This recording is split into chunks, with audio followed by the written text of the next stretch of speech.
for me to say something quotable, not once, but twice. Wow, I wish I'd known that ahead of time. So, thank you so much for inviting me to participate in the forum this year. I'm really excited. I have kind of a cool story, and what I hope to share with you today is one, that your career trajectory is not predictable. It can take all kinds of twists and turns. If you don't know what you want to do today, that's okay, because in 5, 10, 15 years, it's probably going to change. And the other thing I want to share with you is the importance of the role that I have within Chevron and what the meaning of it is there. And within all of that, I'm going to talk to you about communication. So how many of you ever heard this? Tell them what you're going to tell them, and then tell them what you tell them, and then tell them what you told them. Let me try that again. That's how you set up an essay, a paper. Tell them what you're going to tell them, and tell them what you told them. So that's how I've structured my presentation today. And then within that, we're going to look at 4 different sections. Who? Just going to let you know a few stories about who I am. Why? One story about why I do what I do. And how. The best stories are going to be in this section right here. I love telling stories, and by golly, do I have a lot of them. And then what?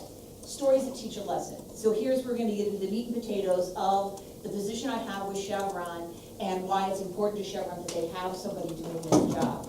First, let's back up a minute, because there's a little confusion identified this morning. How many of you know who Chevron is? So beyond the gas stations, we're what's called a fully integrated oil company, in that we start upstream, which is where we drill, get the gas, the natural gas and the oil out of the ground. Midstream, we own pipeline, and then downstream. This is the refinery that you see here. How many of you know where the refineries are here in the Salt Lake area? Isn't it Bountiful? Bountiful is where I live, but they are, there's one in Bountiful. So they start north of the Capitol, and there's actually 5 different refineries. It just drives me nuts that on the traffic reports, they'll say, go past the refinery. Well, which one? There's 5 of them. So Chevron is the one that is west of 215 and south of 80 there, so, or north of 80. All right, so let's get going. All right, who, why, what, how, what, tell them. Here we go. So, who am I? So my name is Mikal Ann Byrd. Yes, Michael is my name. You would not believe the number of people that will argue with me.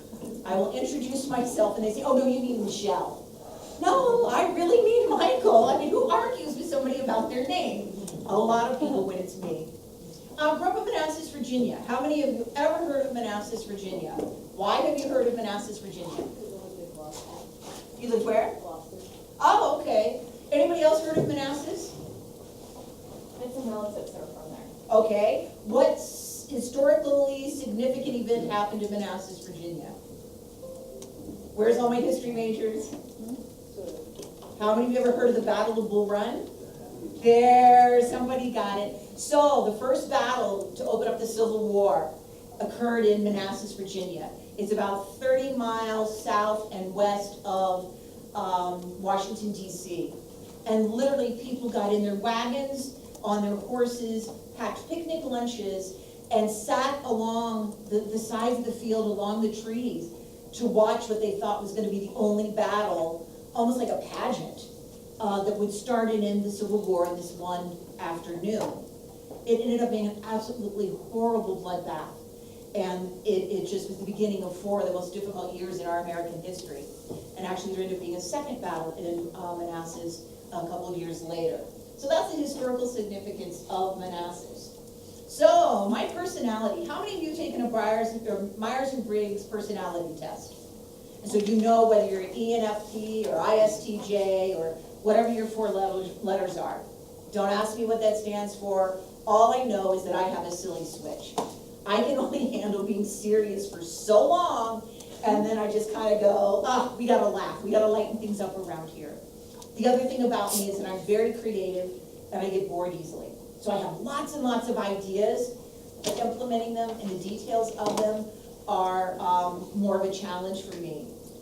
So I work with a whole lot of engineers. Where do you think their concentration is? Not in the creative part. In the details. They want to know all of the little, how many trash cans are you going to put out at this event? I don't know. We're Like literally, that was a question that was asked me one time. And so I'm very big picture, broad thinking, and I tend to want to move on to the next thing pretty quickly. Now, the interesting thing with Chevron, we work around things that frankly want to blow up, okay? It's safety. There's always time to do it right. Do it right, take time to do it right. It's, the right way every time. That is Chevron's focus. Even at the Salt Lake Refinery, energy is our business, safety is our life. We want absolutely everyone to go home in the same condition that they arrived and worked that day. And so the importance of the personality types, and they actually do what are called E-colors. Has anybody done E-colors rather than Myers-Briggs? So it's red, yellow, blue, green. And in E-colors, I'm a red over yellow. Let's get this done, but I'm a socializer. So they're called social doer. And what happens is, if there is an incident, we on our hard hats literally have stickers that have, my sticker is a red over yellow. Somebody else's sticker is a blue over green. And that lets know the people that are working with you in that emergency know, okay, Michael's gonna jump in there and just do whatever needs to get done. She doesn't care what the protocol is, she doesn't care what the rules are, or what she's supposed to do first. There's somebody that needs saved, go do it. The person with the green is gonna go and get the manual. Okay, first thing we need to do is take the fire extinguisher off the wall. That's gonna drive somebody like me nuts. Of course, that's what we do. But that person's important, because there are gonna be steps that my personality is going to just skip right over, right? And so all of us need to work together to make sure that the emergency is responded to in the most appropriate way, and the way that's going to help the most people and not get anyone else hurt. So, personality types, even though it's just kind of nice to know and know your own skills and know how you work, it actually has a function when you're looking at it in our industry in particular. All right, some quirks about me. I play the violin. I most recently, and this is the quirkiest thing that just blows people's mind. Ever heard of a micro apartment? Yeah. I live in one, and I absolutely love it. So I started out, the last home, it was a townhouse. The home before that was 6-bedroom, 5-bathroom, and now I'm literally in around 300 square feet. Now granted, it's just me, but I'd be willing to bet that your bedrooms are probably bigger than my whole place. And I have 4 plates, 4 glasses. I have done the capsule wardrobe. Anybody go on Pinterest and know what a capsule wardrobe is? So literally everything I own matches everything else. And so it's kind of a minimalist way of living. So that's just something quirky to know about me. All right, so let's move on to the schooling I had. So I graduated from Osborne Park High School in Manassas, Virginia, A/B student. And the crazy thing is, I had a 3.11 GPA, and I graduated 11th in my class. And it's not because I graduated with a whole lot of really dumb people, it's because it was not nearly as competitive as it is now. Well, one, we were on a 6-point scale, so 100 to 94 was an A. So a 93%, that was a B. So to get that, 3.11 was more work, but at the same time, kids now, like AP classes, they weren't weighted. So the fact that I had A's in a couple AP classes didn't help me. So it just was a whole different environment. How many of you are San Antonio Spurs fans? NBA, do you know of them? Anybody? Okay, do you know who David Robinson is? Yes, The Admiral?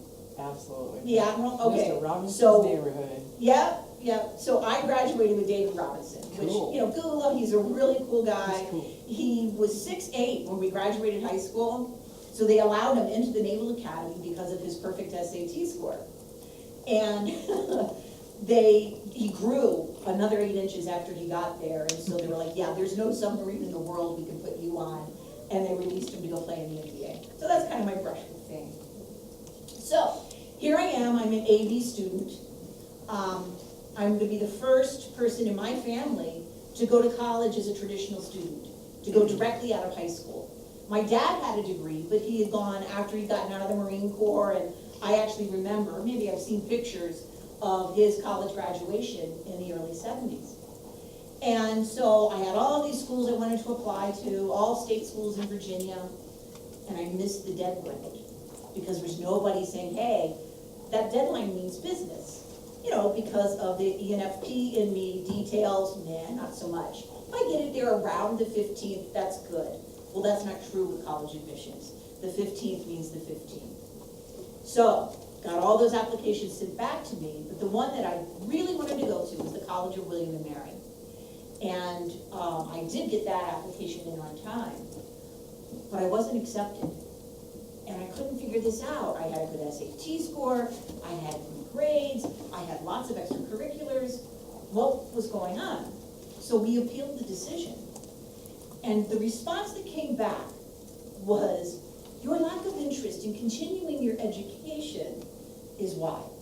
The classes you've chosen indicate a lack of interest in continuing your education. I took a computer class, I took a typing class, which now you can call keyboarding, and I took an accounting class. And that's because I knew I was going to have to work my way through college. You know, we weren't a wealthy family by any means, and so I needed to have skills that would get me a good job. And you gotta remember that the computer programming class was basic. I mean, it was, yeah, see, I've got an audience member who is my age and she's loving this. So it wasn't, you know, how to use software, because there wasn't any software. We were learning binary, and we were learning truly how to program a computer. But in 1983, that showed a lack of interest in continuing my education. Can you imagine? Because then fast forward just 3-4 years later, and if you didn't have computer skills, you weren't even going to be able to turn a paper in anymore. I mean, that's how fast things changed. So I'm at a loss. What am I going to do? So my best friend since 7th grade says, just come with me. Just come with me, it'll be fun, you'll do okay. With her was to Monroe, Louisiana. Ever heard of the Robertsons? Duck Dynasty? Yeah, their country. And so I did. I went down to Northeast Louisiana University, which is now University of Louisiana in Monroe, and ended up with a music scholarship and was there for 2 years, which, by the way, she was there on a water skiing scholarship. Yeah, that's a real thing. So, was there for 2 years and realized, okay, I'm carrying 21 hours and have a 3.9. This probably isn't my best investment dollars right here. And so I transferred to the University of Virginia. And that's in Charlottesville, Virginia. This is a picture of the rotunda that my daughter took of me back in May. So I was a transfer student.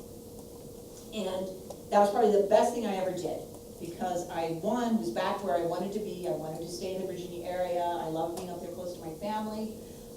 Knew I was getting a solid education at a historically significant school. Ended up with a degree in sociology. Yeah, what do you do with that? We'll talk about that in a minute.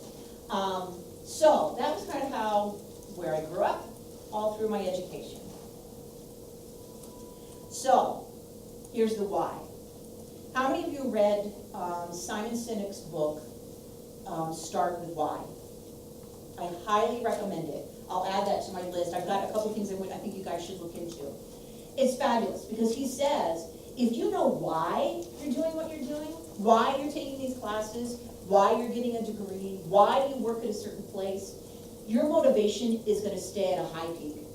Because you know and you understand that there's a reason for what you're doing. You're not just punching a clock, going to lunch, punching back in, and going home at the end of the day. So you have a purpose.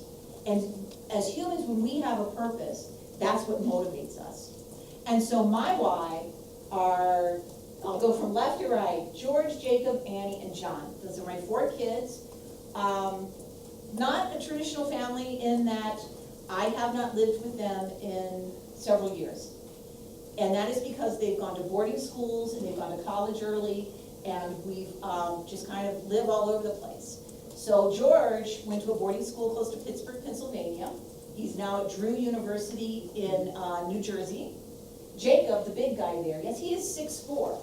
I don't know where that comes from. He looks enough like his father that there's no questions being asked.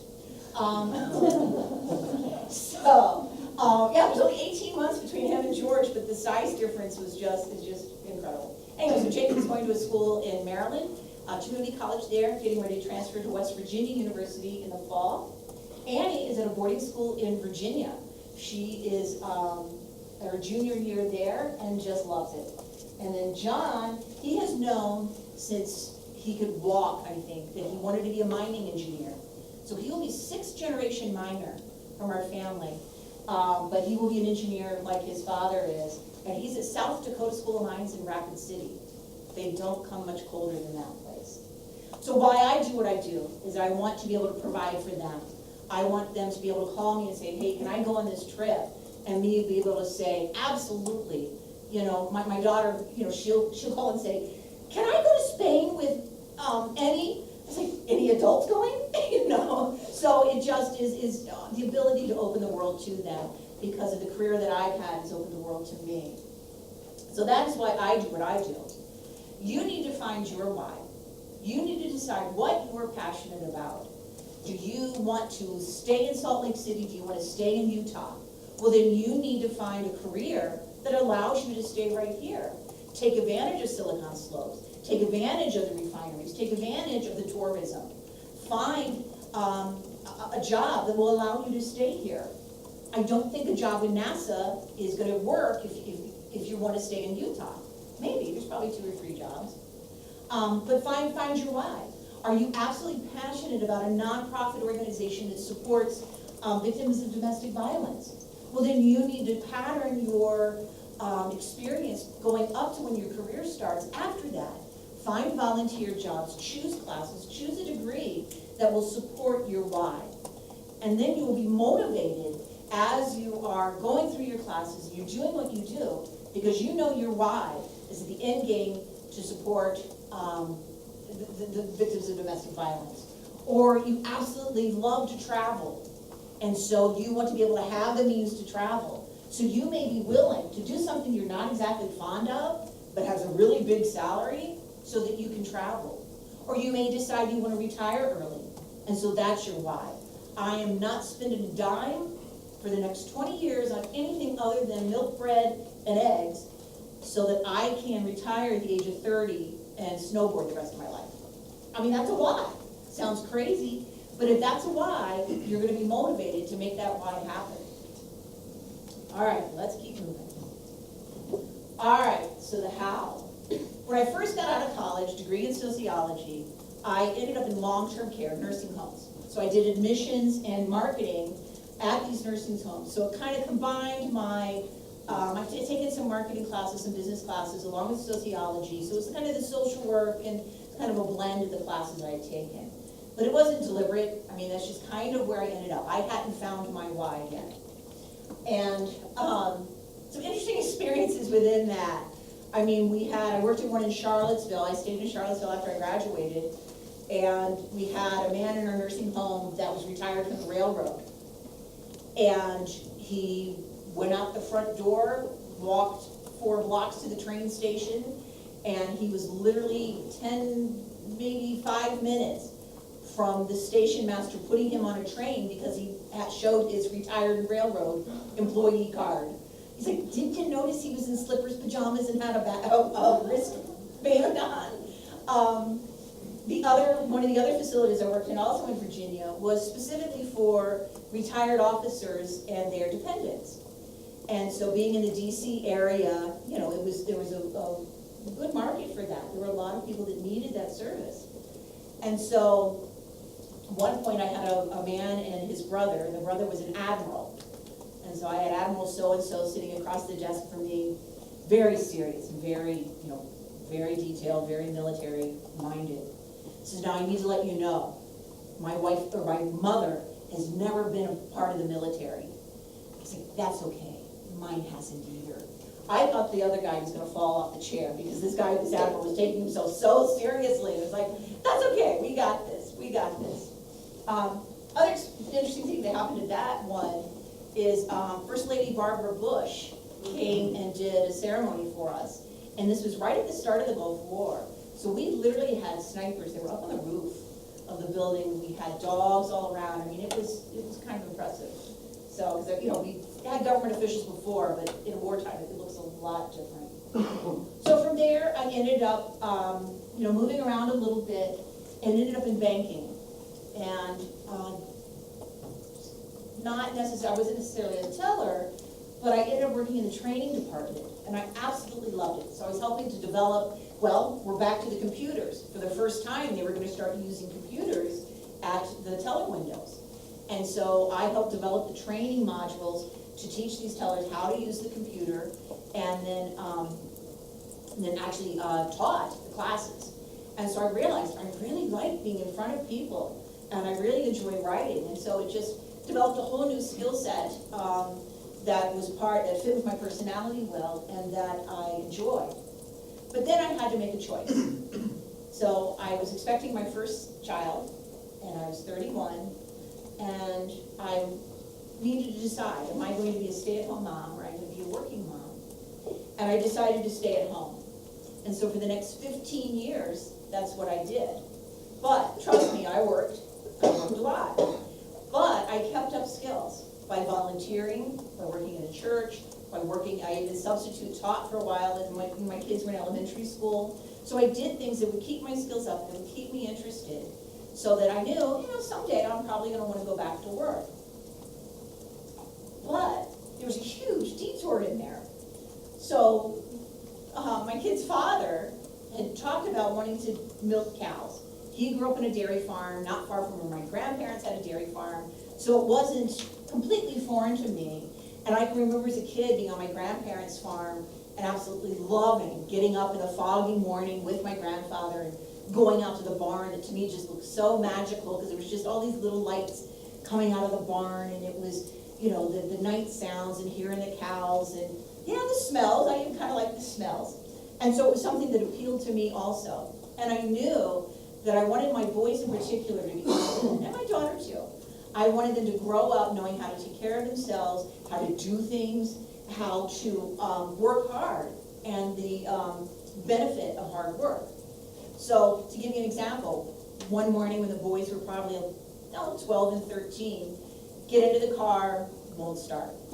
Without me even having to say a word, these two boys jump out, grab the battery charger, pop the hood, charge my battery, unplug it, and make it to school on time. I venture to say not many adults could do that, but my boys could. And I was like, okay, I'm accomplishing what I need to here. So we used to call it counting cows. If we had this many cows that produced this much milk, and we owned this much property that yielded this many crops, and the milk price was this for the 100 weight, this is how much money we could make, and we just crunched numbers for years. And then it worked to where we could purchase the Zimmerman family farm, my kids' family's farm. And we milked cows. We actually sold our milk to Horizon Organic, which that was a really good business decision, because milk is sold on a commodity, and so that means that it fluctuates with the market. And at that time, milk was going for around $10 a hundredweight. So instead of selling it by the gallon, the farmers sell it by the 100 pounds. So 100 weight, 100 pounds, 8 gallons is about a gallon, was going for around $9. By adhering to the requirements for organic farming and organic dairying, we were able to get $30, 3 times, $30 per hundredweight. And they paid our hauling fees, which when you sell conventional, which is non-organic, you have to pay your own fees. And so that was a good business decision. But how many of you have worked on a farm, have a family farm, know how much work farms are? Every day, twice a day, you have to be out there taking care of those animals, taking care of the calves. I have done things that my parents thought their yuppie daughter would never ever do. I have helped calves be born. So Jerseys are like, the breed of cow that we milked. They will flop over, kind of like a fainting goat almost, and they have a hard time getting back up. So I literally have taken a bale of hay and a 2x4 to create a fulcrum to put under a cow and bounce on it to get her to get back up. Who does that, right? Who does that? I have a degree from the University of Virginia, for pity's sake. What am I doing out here doing this?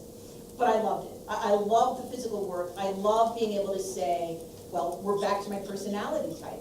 I love doing things new.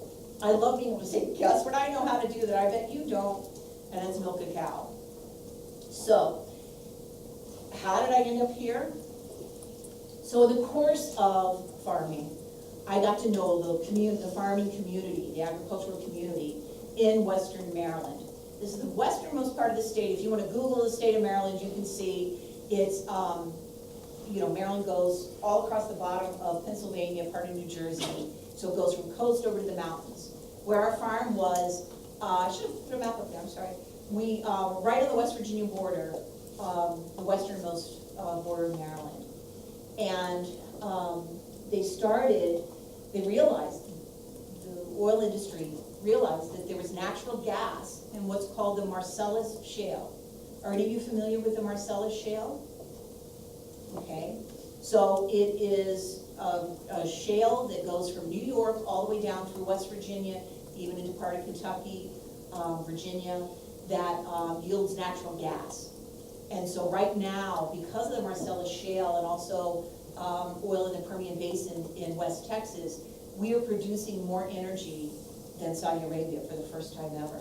And it's because of this particular, what geologists call a play, the Marcellus Shale play. And so I am a Christian, and so whenever things come up that I need help with, I need strength, I pray. And so I prayed one morning, God, I have a husband that provides, they are, but I hate having to go to him in between paychecks to ask for more money because my four Ys are eating me out of house and home. He's 6'4". Did I mention that? So I was like, I need some way to supplement the income. Literally, that afternoon, I got a call from the University of Maryland Extension. Are you guys familiar with extensions, cooperative extensions? So all of the state schools, and here this extension is out of Utah State, provide support for primarily agricultural enterprises within the state. So they were created in the 30s to help with farming practices, with seeds, equipment, whatever the farmers needed. So when the oil industry came in and said, we want to drill in Maryland, in this Marcellus Shale, specifically Western Maryland, who do you think they went to? Who do you think had the land? Farmers. The farmers. That's right. So I prayed, and that afternoon I get a call from the extension office. Michael, would you have any interest in developing some programs for us about the Marcellus Shale? It'd be about a 6-month contract. Sure, I'll do that. Hang up. What the heck is Marcellus Shale? I had to Google. Google was just barely coming around, but I had to get on the internet and read, what is the Marcellus Shale? And fortunately, I had somebody in my life that knew all about that and could explain it to me. So, this is a rig, and this is what was popping up all over Pennsylvania, West Virginia, and they tried to do it in Maryland. And so my boss at the University of Maryland Extension said, we want you to become the face of Marcellus Shale. She had no clue what that was going to mean, not just to Garrett County, but to her office, to the University of Maryland, and quite frankly on the national platform. Because, how many of you heard of fracking? Yeah, now a few more hands go up. That's exactly, hydraulic fracturing is what is used to extract natural gas from the shale. And it was a hot button issue because people didn't understand it. And so there was a whole lot of opposition in Maryland. They did not want this industry to come to their farms. Well, the farmers did because they wanted to be able to get the royalties. But those who relied on tourism thought that this was going to absolutely ruin the countryside. So what was started as educational ended up being front page news of our little county paper and attracting attention from all over that just was not anticipated. So let me give you an example. My boss and I decided we wanted to know how much natural gas, if all that was extracted, was in Garrett County, Maryland. So we got on the phone with an engineer down in Dallas and said, hey, how would we figure this out if we were going to figure it out? And this literally was back of the envelope stuff. I mean, this wasn't nothing, no geologist looked at this, it just was back of the envelope. And my boss insisted that I include 0.5 billion barrels of oil equivalent to 6 billion barrels of oil equivalent. So with that wide of a range, that number is completely insignificant, is meaningless. I mean, it's just such a huge range that it just doesn't mean anything. But he insisted that I include it in a presentation that I gave to a size of room, maybe twice this. But there was a newspaper reporter there. And he reported in the Cumberland Times News this figure. And that was on a Thursday. The next Monday, I flew down to Dallas so that I could go around and look at all the sites that looked like this and learn more about the industry and how it affected tourism. And I actually was Penn State Cooperative Extension on that trip. And when it was a group of us that went, and we all met down for breakfast, and they're like, Michael, have you checked your news feeds? That story was picked up by AP, by Reuters, by Wall Street Journal, and it showed up in like 18 different, like big newspapers in less than a week. So literally, I am a housewife, dairy farmer, teacher that is being quoted in the Wall Street Journal as, this is how much gas is in Western Maryland. So I believe nothing I read in the newspapers anymore, because they're not vetted any more than that. But that lets you know the impact of, when you're speaking in public, you better make sure it's right. I mean, what I said was right, it just was meaningless, because it was just such a huge range and the numbers there. So, I'm still the face of Marcellus Shale for Garrett County. So Governor Martin O'Malley, how many of you have heard of him? He actually ran against Hillary Clinton in the primary. So he's the governor of Maryland. He decided he wanted to conduct a roundtable about the drilling in the Marcellus Shale and what it would mean to Maryland. And I was invited to participate. So there's about 15 of us that were actually participating, and probably another 15, sitting along the fringes that were observing. And so there was a screen, and it was kind of a horseshoe around, and I was here, and Governor O'Malley was about there. And my boss is sitting next to me, and Governor O'Malley swivels his chair around and makes full eye contact with me and starts firing questions. I start firing answers, because this is just something somehow I became passionate about. And so I was answering his questions, and my boss at one point says, "Do you know him?"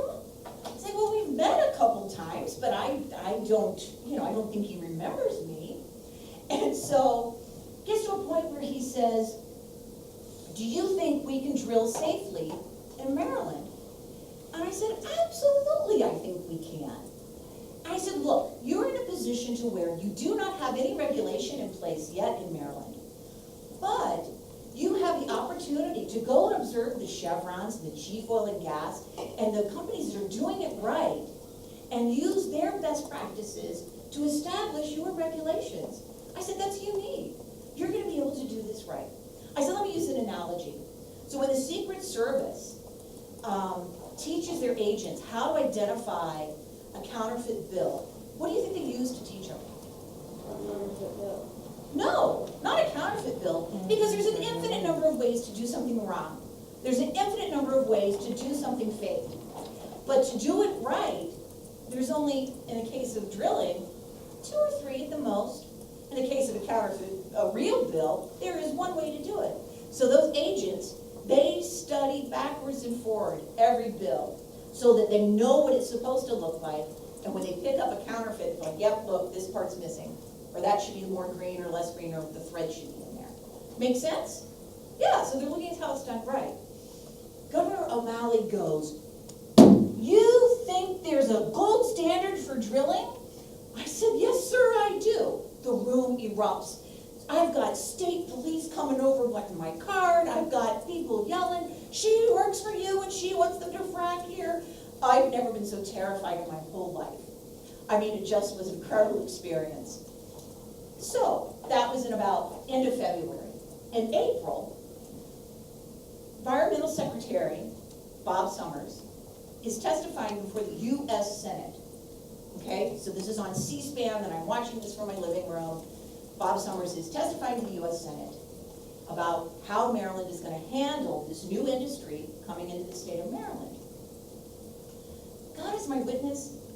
He gets up there and says, Maryland is going to establish the gold standard for drilling for natural gas.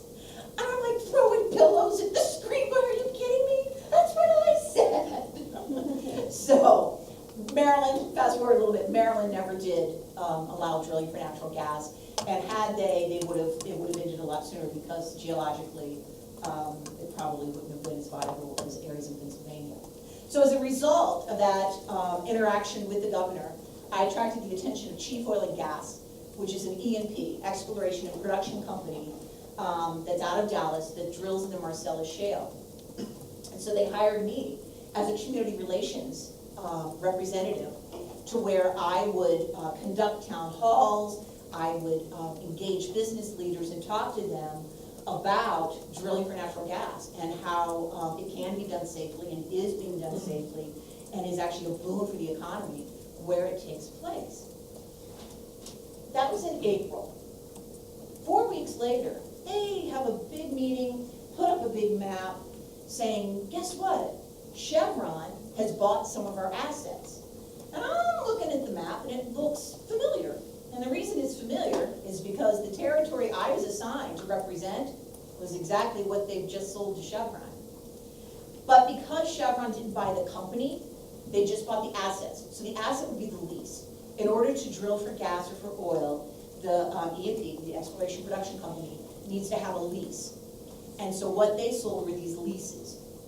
And so I had to actually interview with Chevron and was hired on by them then as a policy government public affairs representative, which is the equivalent of the community relations. So here I am, literally in the middle of nowhere, Western Maryland, working for a Fortune top 3 at the time.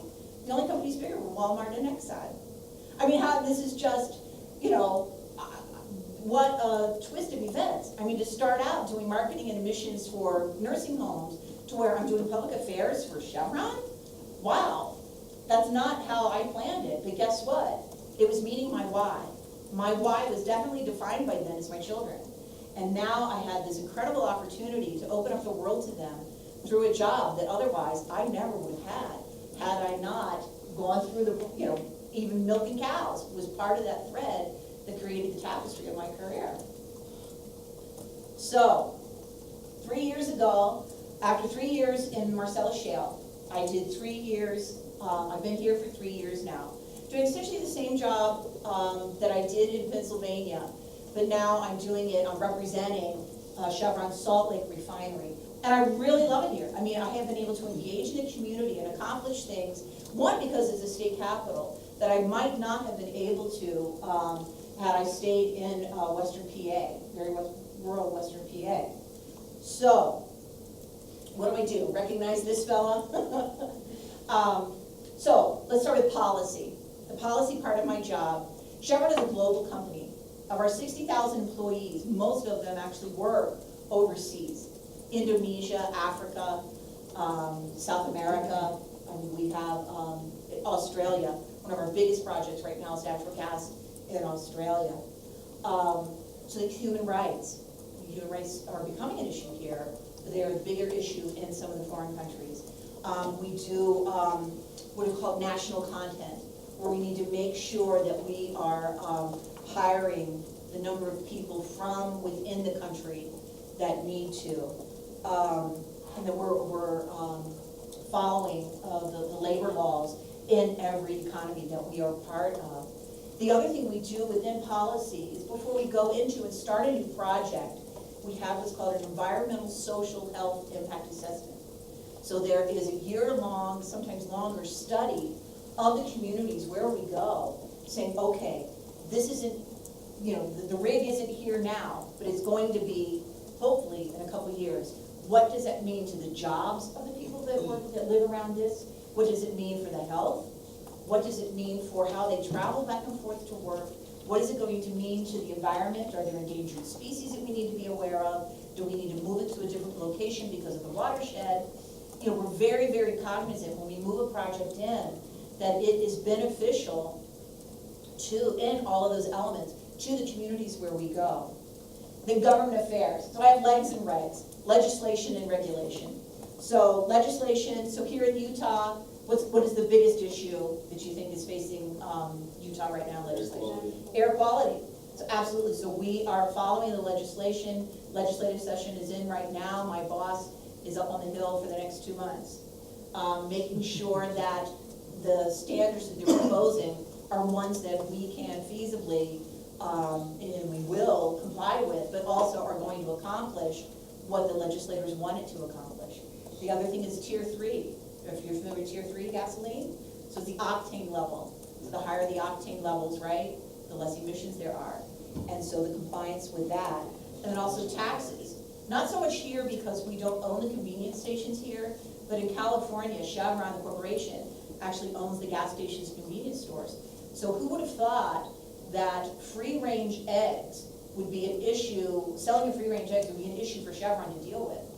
But California was trying to pass a law to where they only wanted free-range eggs sold anywhere, including the convenience stores, which means that we would have to sell $8 a dozen eggs at a convenience store, and that just isn't feasible. So, I mean, there's just issues that come up that you wouldn't expect. And then as far as regulation, that gets down to the more local level. So is permitting. Our refinery is actually located in Davis County, so that I've worked with the commissioners there on, you know, permitting new buildings, new construction, new projects that we want to do, and then also on the tax of products coming in and out. And then public affairs. Now this is my favorite part of this. So have you heard the term corporate responsibility? Yes. Yes, what have you heard about corporate responsibility? Right. So we want to be good citizens. Even though we're a corporation, we want to be recognized as a good citizen. We want to participate in the community around us and recognize the needs of the community and do everything we can to help meet those. I mean, right now, homelessness is the biggest issue facing Salt Lake. And so that we're doing what we can to support the road home financially, 4th Avenue Clinic. I mean, there are investments that we are making, and with that investment comes an offering of our expertise as well. You know, what can we do as, you know, send volunteers, provide subject matter experts, you know, ways to solve problems that may be facing the community that we can help with. So then Chevron as a whole, with their social investment, which is what the donations, part of it is, they look at 3 major what we call buckets. So basic human needs, shelter, clean water, health. So we're looking at making food, you know, it's just, you wouldn't believe the issues of food insecurity that are faced right here in our community. So we're meeting those.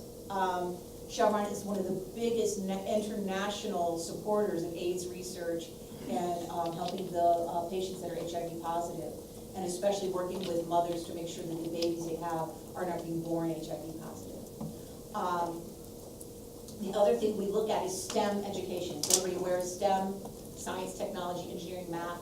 And so that's one of the programs that we support here at SLIC, is Expanding Your Horizons, which is a day-long program for girls to come in and participate in really cool activities and learn about the careers that are available within the STEM field, and also encouraging girls in particular to go into the STEM field.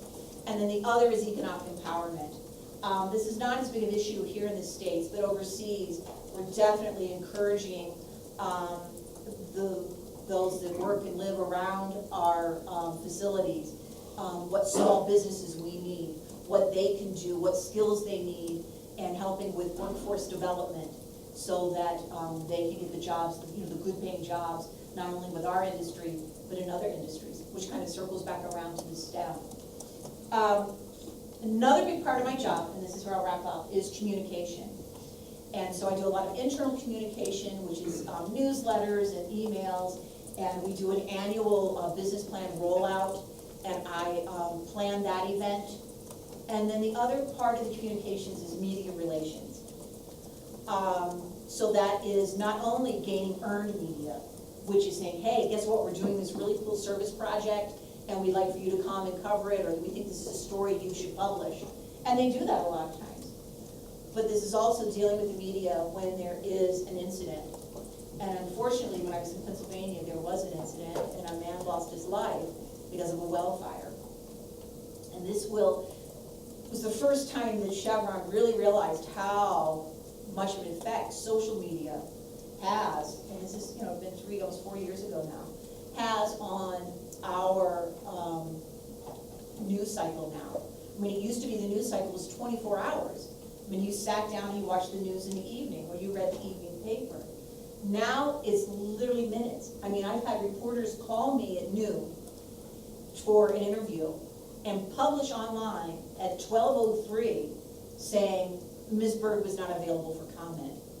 Give me a chance, So, but that's how quick the cycle turns now. It's literally minutes, not that day, or even an hour. So we did, for the neighborhood surrounding where this fire was, it was very wintry, below zero, the roads were really icy, the traffic was bad because of the emergency vehicles and all the different construction equipment that we had to get in and out of where this well site was.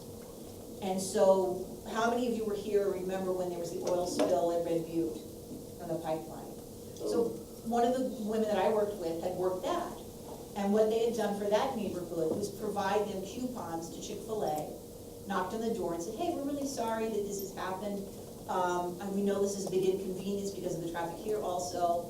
Here, just as a token, this is not by any way compensating for the spill, but just to let you know that we're in the neighborhood and this is how you can contact us. So it went really, really well here. It was received very well here. No Chick-fil-A within literally 100 miles of this well site. But what there was a very small pizza place that had just opened up. And so they thought, hey, economic empowerment. Let's support this new business and let's see if they will let us do coupons for a dinner there. And they're like, sure, we can do that.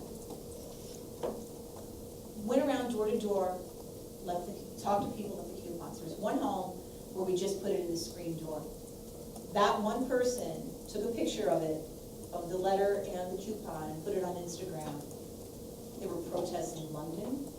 There were protests in DC, there were protests in San Francisco. Stephen Colbert, Stephen Colbert did a whole skit about it. So when you have gate added to the end of your flub up at work, it's bad. So they call this Pizzagate. And this is something that I was a big part of. And but this was the reality for Chevron. Our public affairs has changed significantly because of this, because we now realize the importance of how is what we're producing going to look on the internet? How is it going to look in social media? If I put this down to 140 characters, what is it going to sound like? And so it truly changed the way Chevron communicates, and it changed the way I think, and in realizing that, okay, if I'm going to mitigate for something, I want it to be face to face. I don't want it left in a door. The interesting thing was, she felt really bad. I never talked to her, but she was like, oh my gosh, I can't believe this is happening. And those in the community, they understood exactly what we were trying to do.